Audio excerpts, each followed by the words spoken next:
Hello, I'm Dale Petrock. This video is intended to show my process for preparing pellets to shoot in my Air Arms TX200 in 177 caliber.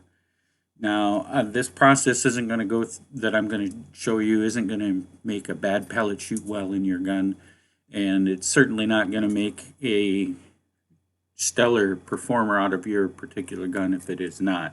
It will improve upon the process with your gun and the pellet you have selected to use.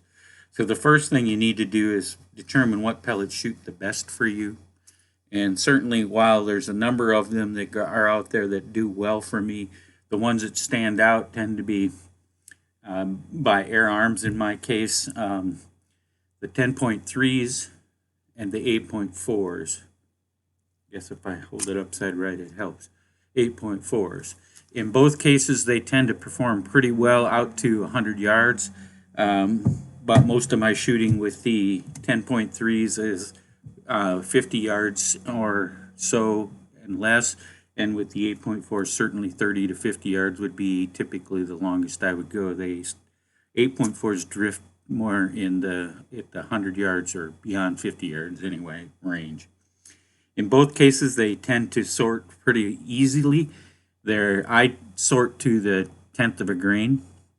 So 10.2, 10.3, 10.4, and 10.5 tend to be the four bins that they fall into with the 10.3s. And the 8.34s fall into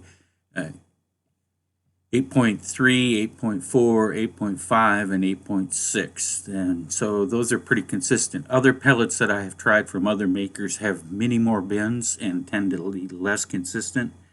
I tend to use the batch numbers on the back and sort them within those. So if you're using, I'll order a set of 6 or 8 tins, and they will all kind of be sorted together into the same bins, and I'll use them along the way.